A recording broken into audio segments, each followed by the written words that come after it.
Hello gems, Leah from Red Emerald Yoga. Welcome back to my channel for today's unboxing video. We're going to be unboxing and reviewing Yoga Tarot. So this is a deck that I have had in my cellar for a while, my deck cellar. That's what I call the bin that's underneath my tarot table. There's a lot of things in the cellar waiting to come out and say hello.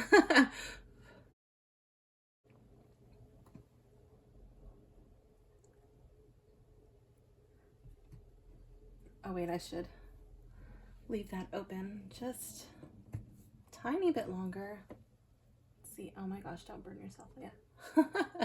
Okay, here we go. Oop, dropping my crystal. Still healing from a concussion, so sometimes I get a little bit scatterbrained. I'm like, ooh, let me do this. Oh wait, I'm doing that. So we're just going to cleanse this. Oh my gosh, don't start a fire on your table. Okay, so let's open this up. For some reason, I feel like this deck also wants to be cleansed with tinctures once the cards come out and say hello. This is a deck that I've really been looking forward to open, but for some reason, I just have not, at the same time, not wanted to open it. It's just like, oh, I don't want to open it, but I do. Like, I want to play with him, but I don't want to, I don't know. So it's just, it's time. We're also going to be cleansing this with the tinctures. Okay, so the reason why I wanted to do fire, like the smoke, and also sound is because Sanskrit is a language of sound. Okay, it's a vibrational language. And then the smoke, the whole point of yoga is to build tapas, to create this internal heat to purify ourselves. So yeah, there's different ways to create tapas, but I thought, you know what, that's what I want to do. I want to cleanse it by smoke and also by sound. So this is a I never pronounced this right, I don't think, Lo Scarabeo deck. And this deck is by Massi, Miliano Filadoro, and Adriana Farina. So let's check it out. It's got this cute little pull top. I do have a few decks that open like this. I do like them.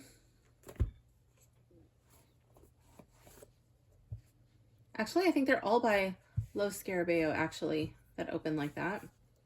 The cute little guidebook.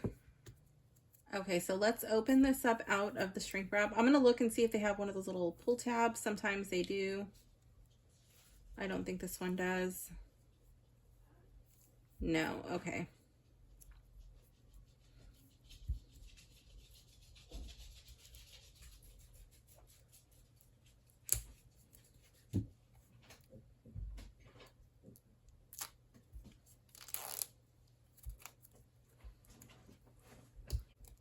Obligatory tripod bump.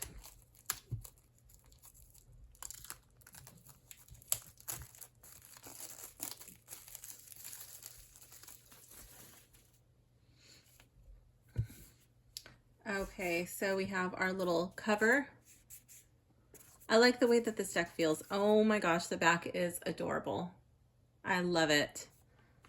And our little insert thing. I do like when they include those just to protect the deck. Sometimes they don't come with those. Usually most decks do. It's part of the printing process, you know, so like they lay them out on a sheet and then there's like space for two more.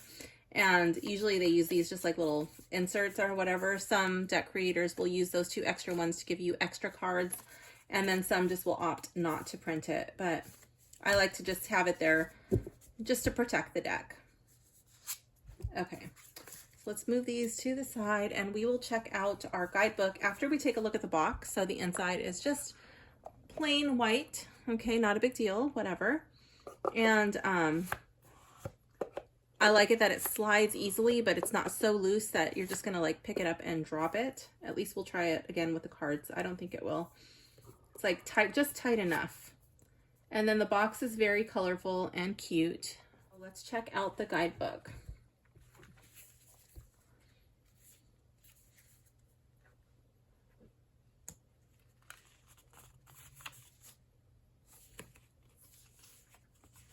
Oh, that's a nice little surprise.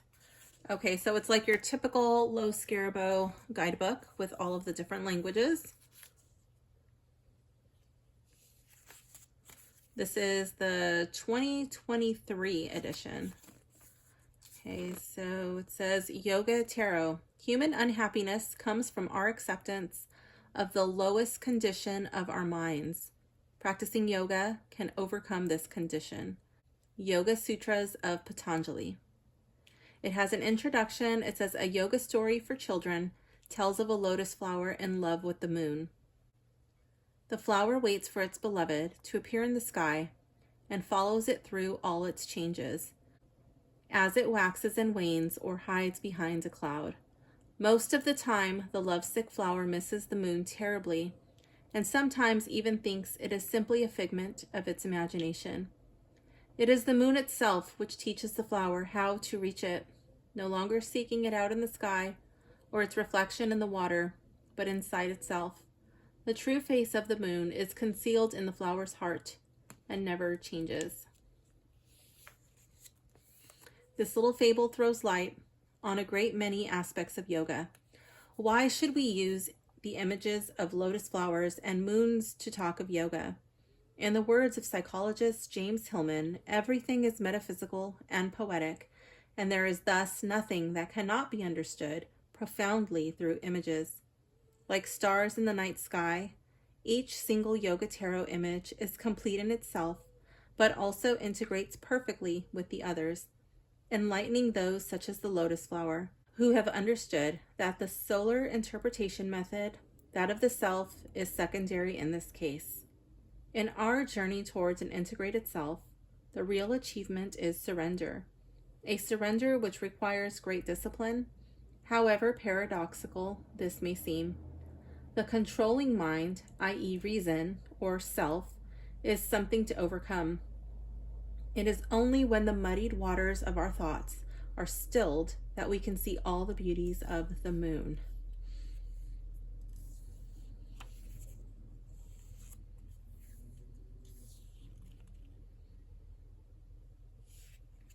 So it goes into why Yoga Tarot, the ascending sun and descending moon paths. Talks about mental silence. It has yoga philosophy and historical overview, the legend, a concise yoga bibliography,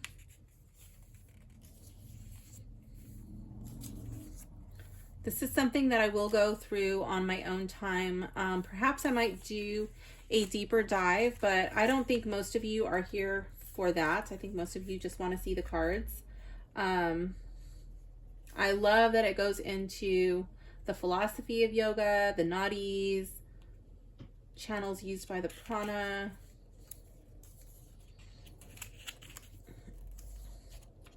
This is what I wanted to see. How are the suits?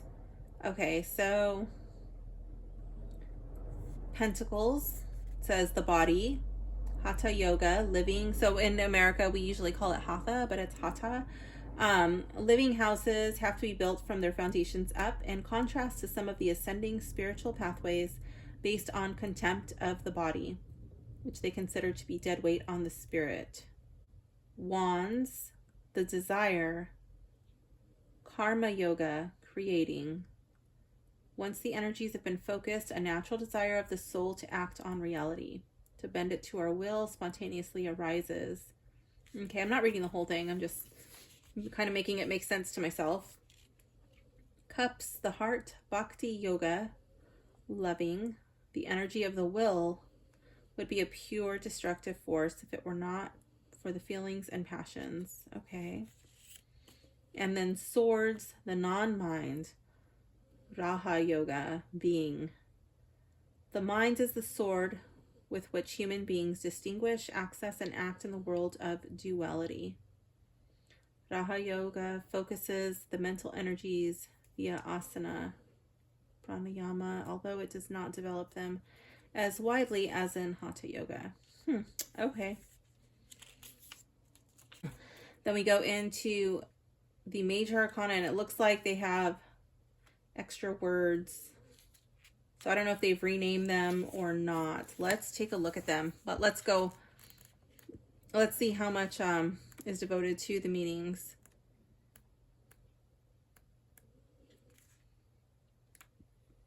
Okay, so from page 31 to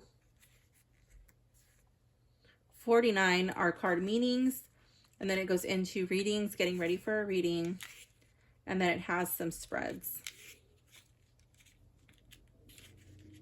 And then it goes into the other languages. Okay. Oh, it looks like there's like little room for notes or something back there.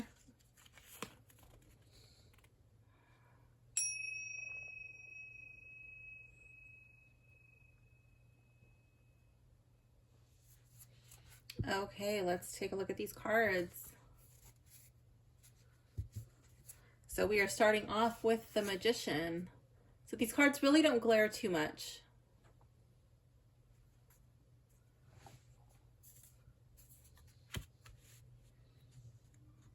I do like the Magician.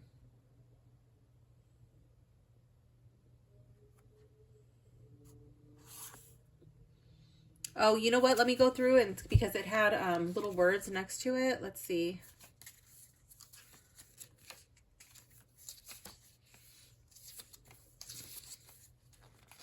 So it said, the Magician was the Atman, the individual self. The High Priestess, Diana, which is meditation. She's beautiful. I love that. Sitting on the coiled snake.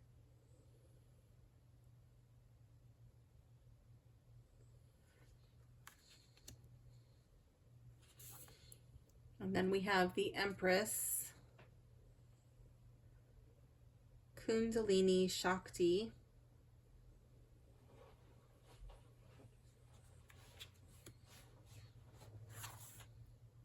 The Emperor, Virabhadra, the warrior.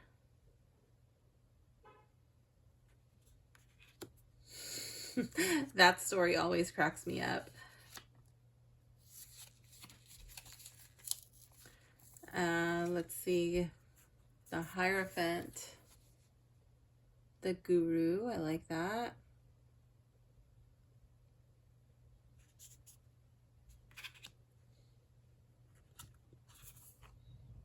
Then we have the Lovers, Shiva and Shakti.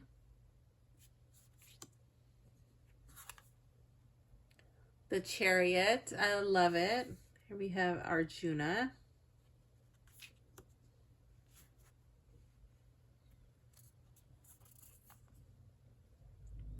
Strength, Dea Durga.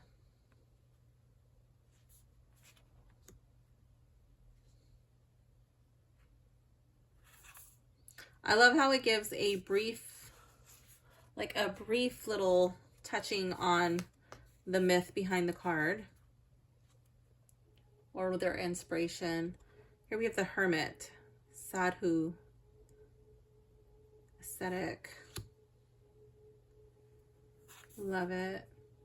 The Wheel, Karma.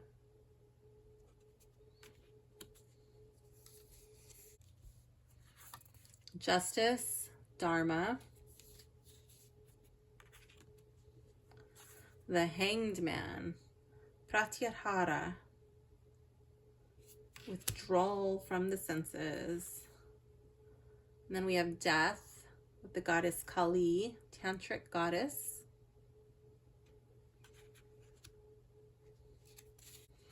I wasn't too sure who they were going to use for that card. I thought, maybe they'll use Shiva, maybe Kali. I wasn't too sure.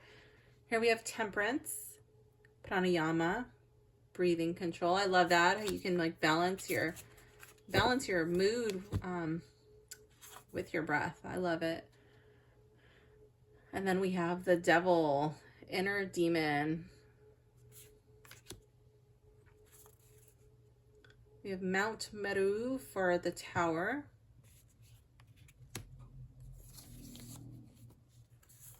The star is Om. That is cool. The moon is Maya, the illusory world.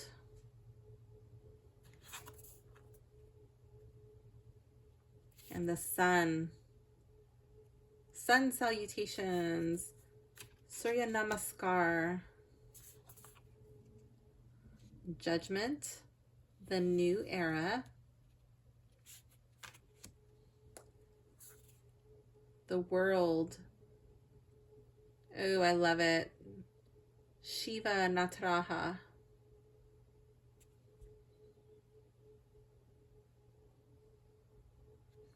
Shiva doing his cosmic dance. And then we have the Fool, Samadhi. That's funny. One thing I do want to point out is I just found it a little strange if we're going to be like doing all of these, you know, like if it's going to be yoga. And we're obviously drawing on ancient India. Like it just surprised me with how many light colored people are in the deck.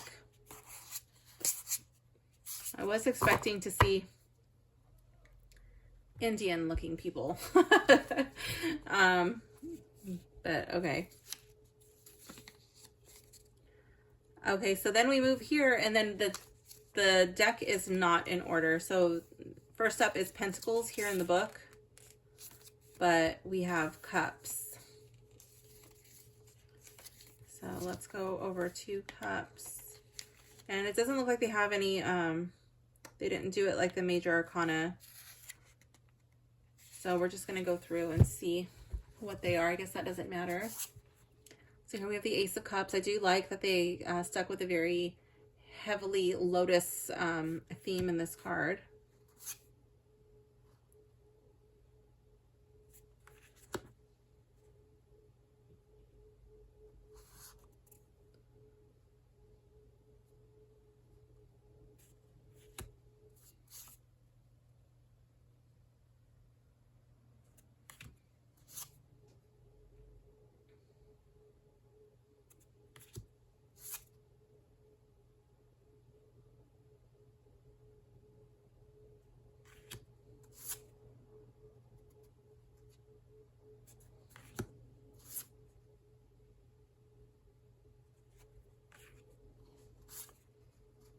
I can say, like, if you're not familiar with yoga, this deck might be a little bit confusing, honestly.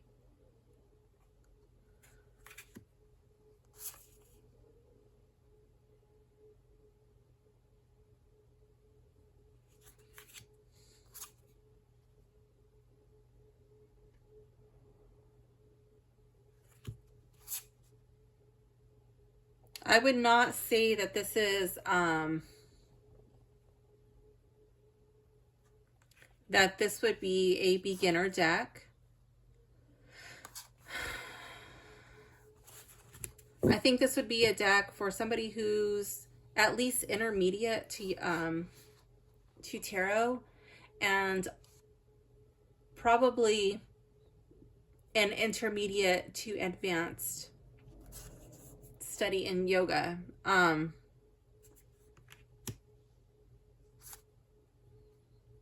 think the cards are really pretty. The only thing that kind of throws me off is, like, you know, why are there so many light colored people in this deck? But aside from that, okay, taking the light people aside, like, yeah, you can definitely bring your knowledge of tarot into this deck, like the Rider-Waite. But if you don't really, like, if you wanted to make a connection between the images and the card meaning, it might be a little difficult if you don't already have a good foundation of yoga, yoga philosophy, yoga mythology. You're definitely going to need to use the guidebook. I would also recommend Alana Kaivalya's mythology book. I'm having a brain fart right now, but I have it sitting on my shelf. I'll link to it in the description.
I'm going to be very interested in how this deck reads.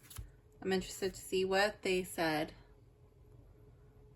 So we are going to definitely pick a random card.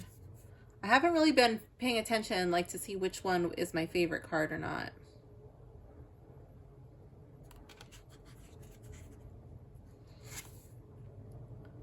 I'm just really taking my time looking at all of the imagery. I think I'm just like kind of thrown off, like, why are there so many modern looking yogis in this deck?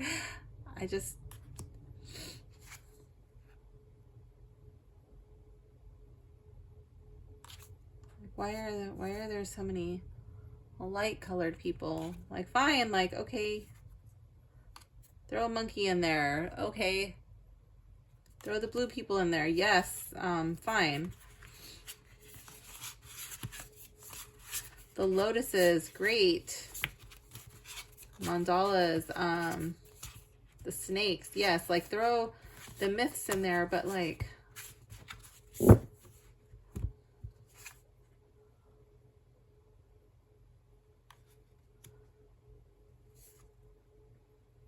even if you want to color the people like chakra colors, okay, fine. This is like India, you know, India's like colorful and vibrant, and it just is really throwing me off that there's like so many white people in there.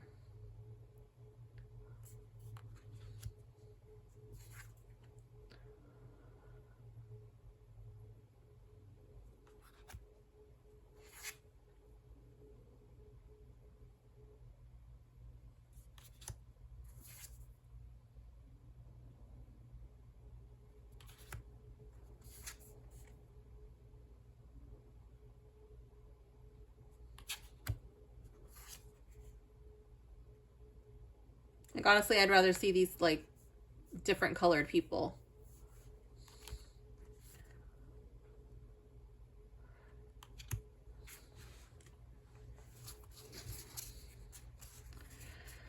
Before I get into everything, let's do a sniff test. It's subtle but pungent, I guess I should say. Let's do a sniff test of the book. That one kind of makes my nose tingle. That's a little bit, I don't know, I guess it's the coating of the paper or something that like doesn't, it makes my nose tingle and my eyes water. Let's see, the guidebook size is small. The font is like your standard white book. The color is a nice touch. Let's just pick a random card. We did shuffle it a little bit.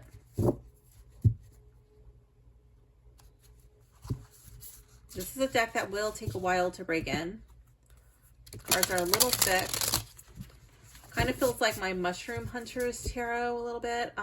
This is a deck that I bent the Mushroom Hunters Tarot card. I just like bent it right in half, trying to shuffle it. So I would have to be careful with this deck. You will have to be careful with this deck if this is a deck that you pick up. So our random card is Six of Wands. Let's see what it has to say about Six of Wands. It says, along the path, experiences move in step with the level of practitioner's consciousness. I wish neither to possess nor to be possessed. This is the essence of my freedom.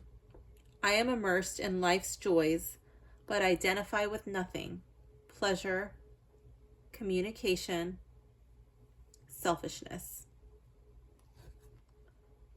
So this person is off doing their own thing, focusing on doing yoga. These people they look like they're dancing. Normally this would be like a card of accomplishment, people celebrating you, but this person is detaching from that. Immersed in the joy of life, but not identifying it. They're not getting so swept up in the celebration and they're not letting their head swell up.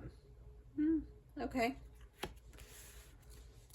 Okay, so I've gone through quite a few of these cards and I've gone through with the guidebook. I didn't want to do that on camera. I just wanted to do it on my own. And I will still consider the guidebook. I will still go through it. As far as like what's coming up on the card and the traditional meaning, I just don't feel like it really goes with what's on the book. It just, I don't know, at least on the ones that I read. I'll probably use them intuitively, more than likely, and then just go by my traditional Rider-Waite meanings and bring in knowledge of yoga philosophy, myths, chakras, things of that nature. Let's go to the Empress.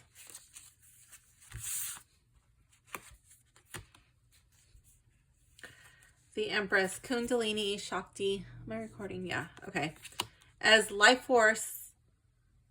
So I do see life force creation. I do see that as being associated with the Empress, but it says as life force, it is what shores up the earth with its mountains and forests. Kundalini is thus the fountain stone of all yoga. When it awakens, prana flows through all the body's lotuses. So they're talking about like chakras. Normally asleep, wrapped 3.5 times around Shiva, when it reveals its light, it is a bolt of lightning, great energy potential to reawaken and channel. And then it has keywords, energy, creative, power of nature. I just don't feel like that would always tie in with a client's reading. I think it's like good to like just kind of have that like, okay, mental note. Let's just pick another random card. So here we have 7 of Pentacles. Our efforts to look beyond ourselves are hindered by selfish attitudes, but these melt away if all action is understood as reflecting the absolute. Shiva works within and through me. A single energy acts in a multiplicity of consciousness. Ideas which work in reality, gain, and generosity. I just don't associate that with the traditional meaning, the traditional 7 of Pentacles card for me. I just don't. 7 of Pentacles to me is like hard work, about to be ready to harvest the fruits of his labor. I could see that as boredom, like getting frustrated, not really seeing results fast enough if it comes up in the reverse. So I'll have to see how I'm going to take in the imagery, the author's interpretation, and like traditional Rider-Waite meanings with these cards. But let me go over my list. Okay, so the packaging, the look, ease, and opening, the functionality, durability, and the size of the box. I'm happy with all of that. I like the box. Okay, I wanted to go back to this and see if I felt like it was going to flop open with the weight in there. So let's see. Find my little 2 cover cards. Okay, so let's see. I don't think this is going to flop open from the weight. You got to do it. You got to give it a good little shake.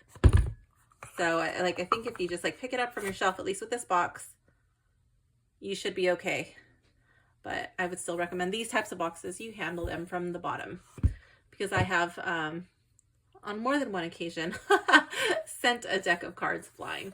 The guidebook in size, smallish size. The font is fine. I do like the contrast. I'm not really a fan of these like multi-language books. I feel like it's just like takes up space for me. But if I spoke a language other than English, I would appreciate that. And I have had guidebooks where they're only in French and it's a pain to get them in English. So I can definitely appreciate why they do that. It just, you know, whatever. I would prefer it just to be in English.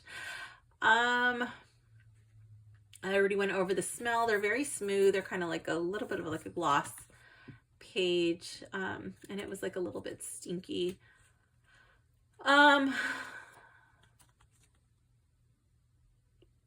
The descriptions, I'm not a big fan of the descriptions, honestly.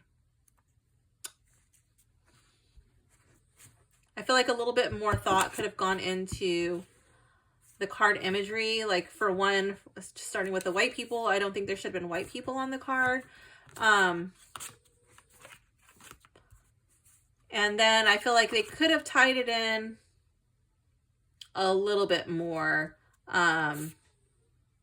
because like you have your, you know, 7 of Wands, you know, King of Cups, 9 of Pentacles, you know, they're Rider-Waite names, but the imagery doesn't really fit in with that. And so you're stuck like, like how, like, how am I going to make this make sense to a client? So that'll be something to see how that ties in. I will do a sample reading at the end, so stay tuned. I'm going to go ahead and read it intuitively, and then I'll go to the guidebook so you can see how the guidebook reads. I'll read that after. The organization, the cards were not in order, but whatever. That was fine. And the spreads, there's only a few spreads in here.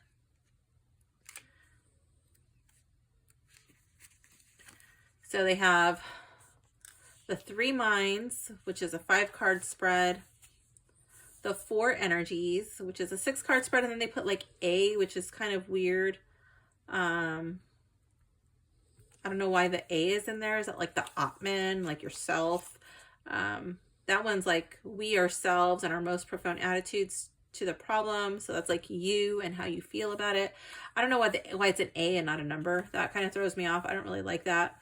And then over here we have the Kundalini serpent and the 3 nadis, and it's variant A, and it's ABC instead of numbers. Okay, but over here it's numbers. Whatever, just a little strange. We have a variant B, which is the chakras. And let me see, I'm just going to go over these because there was another chakra spread in an oracle deck and they forgot one of the chakras, which was kind of funny. Let me see. So sacral, Manipura, the heart, throat, third eye, and the crown. Okay, so at least they got them all in here. Okay, so the spreads are cool. I wish there was more, but like Los Carabeo doesn't really do a lot of spreads. Let's check out the cutting. So it's a small round corner. I like that. It seems like there is a coating to prevent fingerprints. I could tell that this is going to be one of those decks that starts to smile and bend. You're gonna have to kind of play with them. The cards kind of feel on the cheaper side. Yeah, it reminds me a lot of, what is that deck? I'm gonna go look. Okay, so the cards feel like the Unfolding Path Tarot. If you have that deck, you'll know what I'm talking about. Let's see. Does it have a cohesive theme? Yes, except for the strange white people that are in there. That just like is really throwing me off. That is so weird. Art quality, clear, blurry, or muted. I like the art quality, except for the white people. It's just really strange. Versus the Rider-Waite. The names are the same like the Rider-Waite, and that's mostly it. There's very little that reminds me of the Rider-Waite. Like the Ace of Cups, I felt like it had like the lotus still in there. There's like a few little things here and there. 3 of Pentacles. Like this just does not scream 3 of Pentacles to me. Like, I don't really see, like, collaboration in this card. Maybe when I read the guidebook, let's just read it now. Like, why is this 3 of Pentacles? What is the artist's inspiration? And did the artist and the author even, like, collaborate while they were making this deck? I have no idea. I don't see it. So, 3 of Pentacles, can I imagine myself beyond my body and my mind? Performing asanas gives me a new understanding of the space and time dimensions. Working on my body is the first step towards unity. Okay, so they're talking about like uniting the mind with the body. Okay, risk investment results uncertainty. That's not really something that I associate with 3 of Pentacles. So you'll have to see like how how you're going to read with this deck. This is definitely a deck that I would say, like, spend some time, get to know it, because it might throw a curveball at you and they're going to be sitting there like, what? Like, oh shit, I'm sitting here in front of my client and this is throwing me for a curve. Is it for newbies? I would say no. I would say no. If you were going to use these like journaling, if you were going to use these like to deepen your spiritual practice, okay, great. You know, picking a random card, 9 of Cups. And then being like, wow, what does the book have to say about 9 of Cups? Who is this dude and what is he doing? It looks like he's meditating. The feelings which have helped me until now have turned into hindrances. Am I capable of giving them up into order to achieve spiritual maturity? It is only by means of this detachment that I can achieve an authentic understanding of love. It says necessary detachment, nostalgia, fear of change. I don't really see that as normally coming up with 9 of Cups. But if you were using this like for journaling and just like taking it at face value, like the image looks like this, and it's talking about feelings that have helped you, that are no longer sitting with you, you know, these things are no longer serving you, and now they're a hindrance. Am I capable of giving them up in order to achieve spiritual maturity? Journaling on that. It is only by means of this detachment that I can achieve an authentic understanding of love. Can I detach from my feelings? What is it that I'm clinging to? What am I afraid of changing? Like just journaling on stuff like that. Like, okay, letting go, surrendering, being held like in the safe little space of healing. It's green. Like really just like reading like intuitively into the card and the imagery. But if you wanted to bring in your Rider Waite meanings, now that I'm sitting here looking at it, I could be like, okay, well, he's enclosed by this green, you know, these things, and he has like an emotional attachment, and it's like rooted. I don't know, there's like roots, and these things bring him peace and calm, his achievements, all that he has to be grateful for. And he's sitting here in this pose, giving thanks, reflecting on all that he's achieved, all that he's overcome. I think I would be more inclined to read this card like that. So that's what I mean. You got to sit with each card and see how you're going to read with this deck. It does not remind me of a deck that I have. I honestly don't know if I'm going to keep it. I'm going to have to spend some time with it. My return window has already come and gone, so this is not a deck that I can return. I probably would not have ordered it, honestly, if I had seen the white people in it. I'm not normally, for those of you who don't know, I'm not normally a person who is put off by white people in a deck. I just think that a deck should make sense. Like if this is ancient India, you know, that like they should look like ancient Indians. Who might like it? Who might not like it? Okay, I'm going to start with who might not like it. If you want this to not have white people in it, you're not going to like it. If you want this to match your guidebook or match your Rider Waite meanings, you might not like it. If you're not into Hindu mythology, yoga mythology, who might like it? If you are into yoga philosophies, if you are into yoga mythology, Hindu mythology, if you like yoga, as long as these different colored people, these light colored people are not going to bother you, you might like it. If you just want it for the images, just to have a yoga deck. Let's see what 5 of Wands says. There is a crossroads before me. One path leads me to exploring my instincts and understanding what they mean. The other to a sublimation of desire, which paves the way for an authentic spiritual experience. I must move away from old habits, the new temptation, and inner conflict. So I definitely see, I'm drawn to all of the chocolate colors here. 5 of Wands is a conflict card, but he's like sitting in this posture. He's in staff pose, and it looks like he's really weighing his options. He's grounding himself before taking action. He's got this like definite internal struggle going on. He doesn't really know which direction to take. I like how it looks like two sides of the wand. Like one path would be like rooted out of fear. Out of fear and, I don't know, perhaps lust. Or one path leads to fear and the other could lead to healing. I don't know, that's like interesting, like what is a spiral meaning? But it doesn't talk about that in the guidebook, so you just have to sit with it.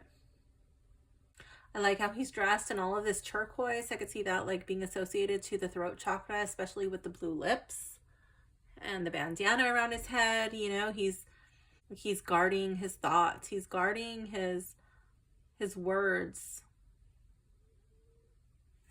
Like, what is he filling his heart with? Like, yes, there's a conflict, but he's not acting out of anger. He's not acting out of fear. It's a really interesting take. I think the longer I sit with it, like the more it's like, makes me think.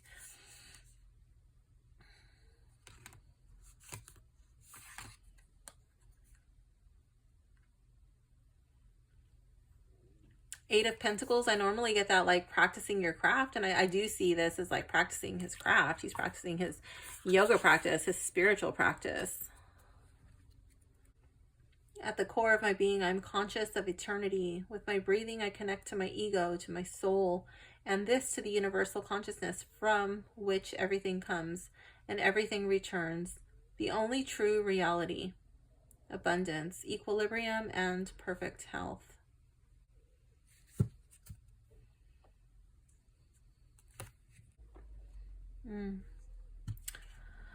Going over my list. Okay, so let's do a sample reading. I'm just trying to get these mixed up a little bit. Oh, I still forgot to do my favorite card. I'll do that at the end.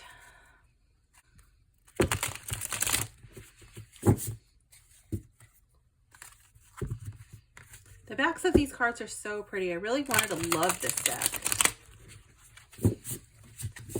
I think a part of me just kind of like already knew. My subconscious, my spirit was like, sit with this one a while. Don't get too excited.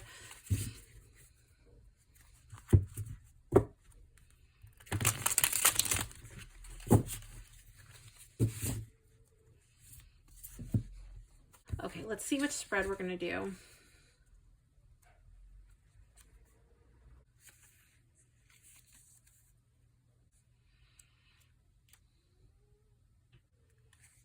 All right, let's just do this one because it's small. That's going to be my basis for choosing this one because I really don't know how I'm going to read with this deck. So I don't want to overwhelm myself, especially with my brain being a little funny right now. Okay, so let's see. All right, so we are doing variant A, the Kundalini Serpent and the three Nadis. It says for this spread, we propose two variants.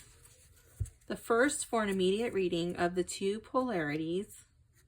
The second is more complete. Okay, that's the one for the chakras. Okay, so we're going to draw two cards, which will be used to take the place of the moon, which is Ida, and the sun, Pingala, respectively. So those are, the nadis are like rivers, the channels through which energy flows. Ida being on the left, Pingala being on the right. And they say that Ida would be like your left nostril. Pingala would be your right nostril. When the energies of those two rivers are flowing in harmony with each other, a pressure begins to build at the bottom, the base of Kundalini, and through that pressure, Kundalini rises. So that's what this reading is about. C is Sushumna. So Sushumna is the main channel through which Kundalini would rise. Okay, so that's like the balanced channel. So Ida is everything in our unconscious, which in some way impacts our thoughts and actions. It's a passive energy, impersonal, and cold. Okay, so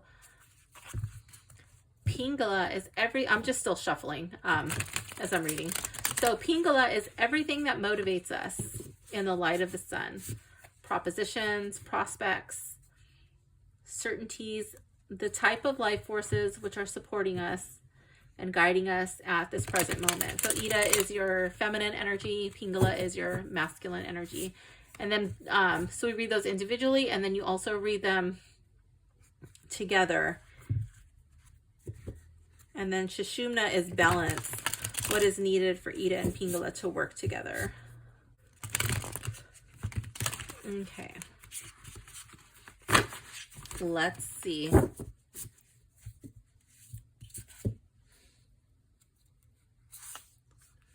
So we have Ida, 7 of Wands in the reverse, and Pingala, 8 of Wands, and for C, Sushumna, we have the Sun in the reverse. Okay, so reading intuitively first, let's see. Okay, this is a confusing spread. For Ida, everything in our unconscious, which in some way impacts on our thoughts and actions. Passive, impersonal, and cold energy. 7 of Wands, and it's in the reverse. So normally I see 7 of Wands as like this whack-a-mole card, like shit just keeps coming up. And you're constantly having to overcome these obstacles. So here this person is bound by these ribbons, these bands. And there is a big cobra behind him. And it's in the reverse. So everything in our unconscious, which in some way impacts our thoughts and actions. And everything that motivates us in the light of the sun, propositions, projects, certainties, the type of life forces which are supporting us and guiding us at this present moment is the 8 of Wands. So normally I would see that as like action, some sort of swift movement. He looks like he's here in some sort of like pillar of light, some sort of like energy beam. It's very concentrated. Kind of looks like he's actually standing in a bong, to be honest, but so what motivates us? The passion, a drive, the desire to move quickly, to go places, to do things. And what is happening in our unconscious? So this is a passive energy. Maybe like, okay, so if this is Ida, maybe it's like, oh, you don't have the ability, you don't have the strength, you don't have the power to overcome this, to overcome these obstacles. Maybe your heart is closed to possibilities because of your obstacles.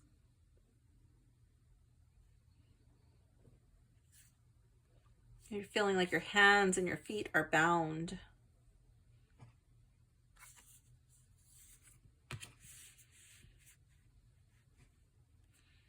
And in order to overcome that, I know I said I was going to read the book, but I just can't. I have to go through the whole thing so I can make this confusing spread make sense. So I'll read the book at the end. The Sun is Sushumna. Oh, read the 2 cards together. Do I recognize these forces in my life? Do they alternate, or do I resist one or both of them? So you would ask your client, like, how are these energies playing up for you in your life?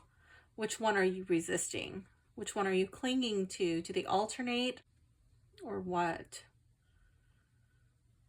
Find out which one is not balanced.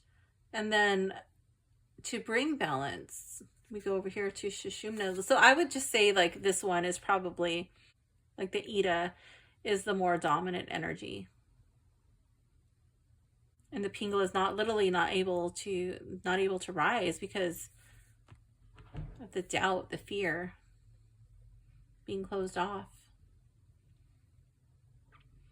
self-limiting beliefs. And to bring balance, to help these 2 energies work together, I would say you have to find what lights your heart on fire. That's lacking.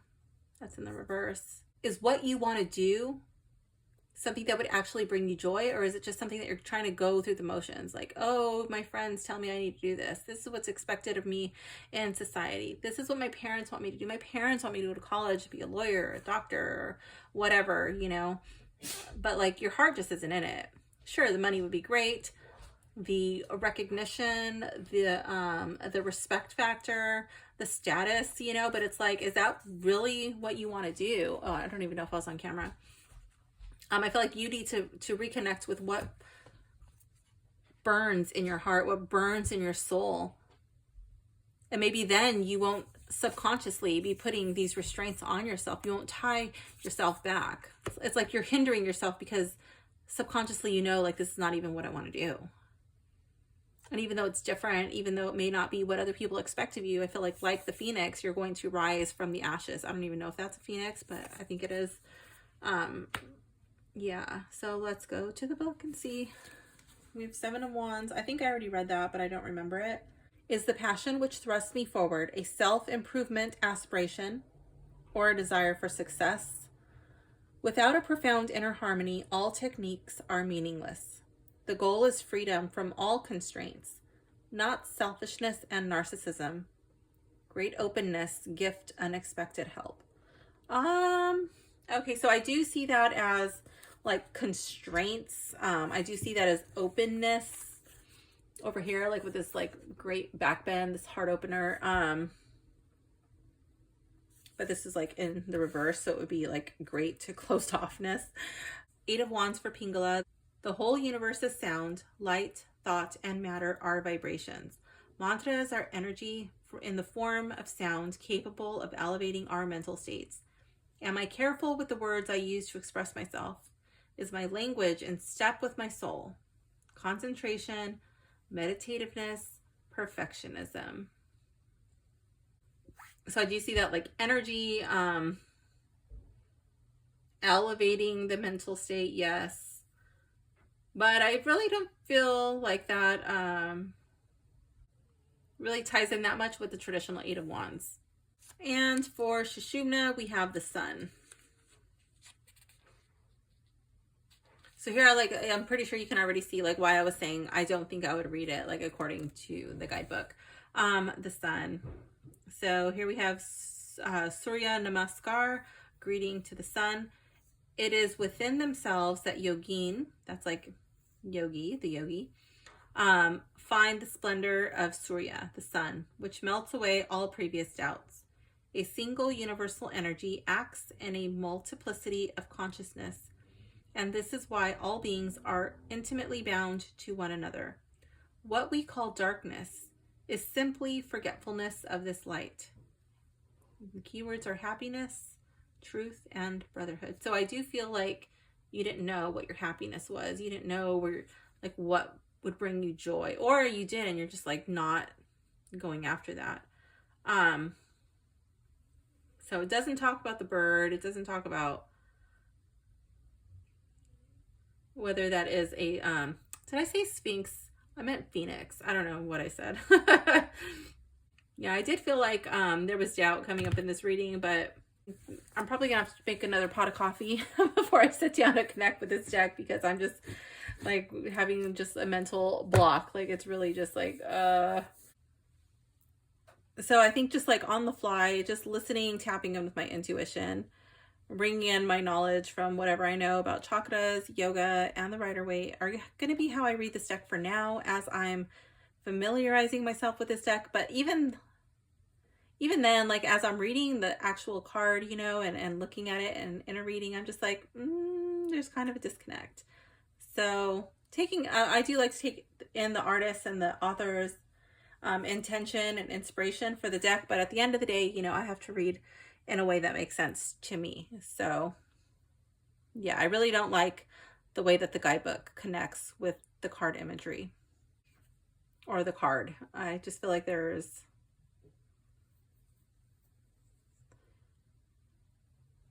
not a strong correlation there.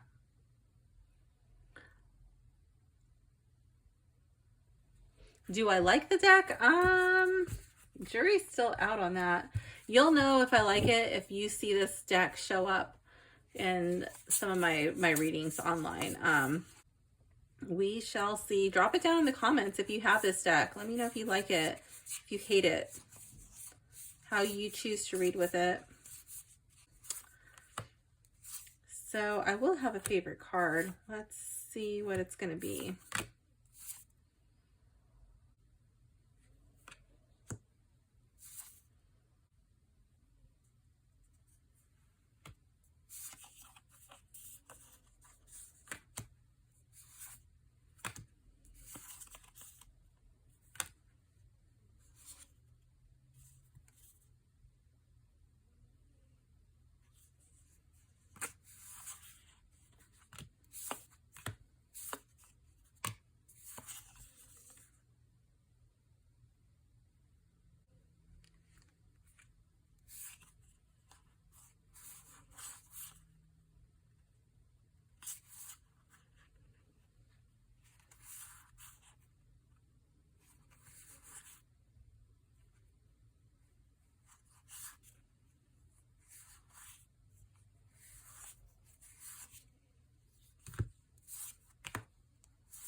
Maybe it's an eagle, the bird that I thought was a phoenix.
Okay, let's see which one is going to be my favorite card based on looks alone.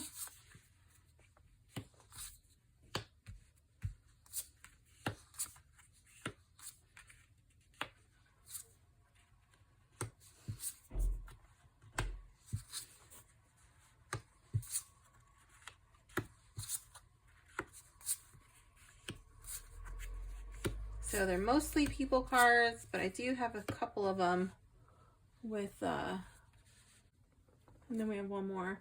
Let's see, who's going to be the first to come out? Now that they're all laying side by side. I think I'm going to take out Knight of Swords and Death.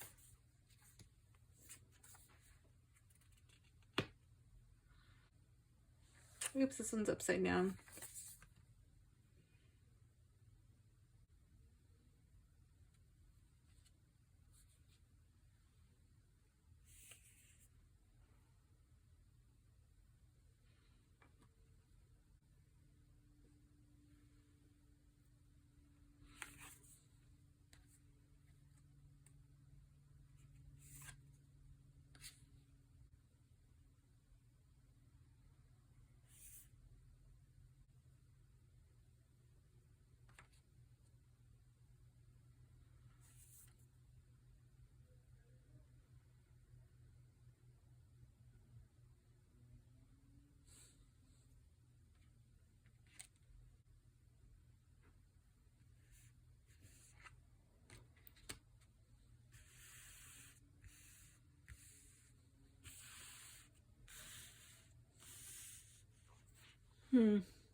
Okay, let's see.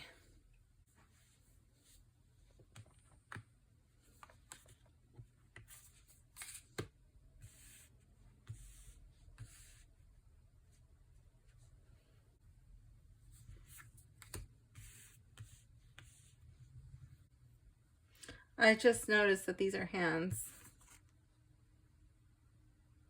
That's cool.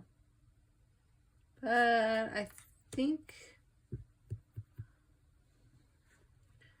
we're going to go with Hanuman over here and the Three of Wands. See if I like you as much as the card. I cannot repress the great energy, passion, which sets me on fire, but I can channel it towards the goals I have set myself.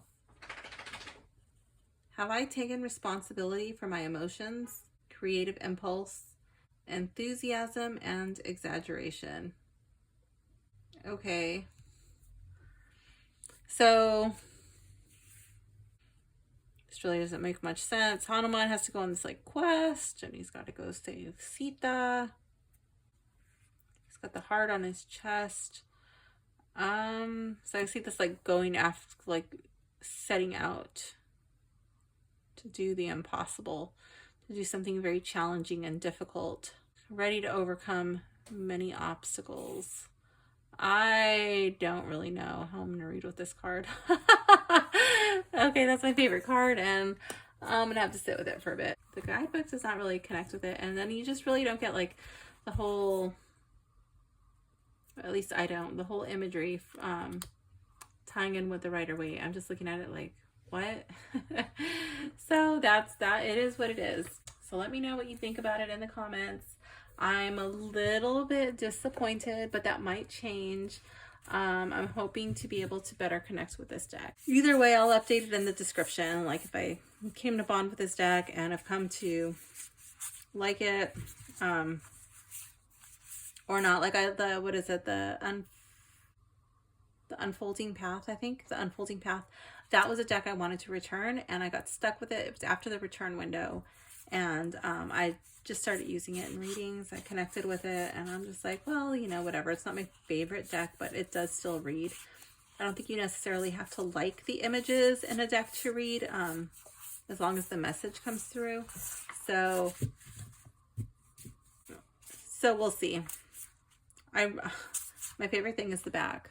This is one of those decks that I bought specifically for the back, and I'm kind of wishing that I didn't. But whatever, I have it now, so let's see if I can make myself like it. Oh, Scarabeo, you have let me down. So yeah, thank you for hanging out with me. Sorry it wasn't a deck that I had loved more, but I'm not going to pretend to like a deck if I really don't. So we'll see what happens with this one. Thanks for hanging out with me today, gems. I'll see you soon. Bye for now.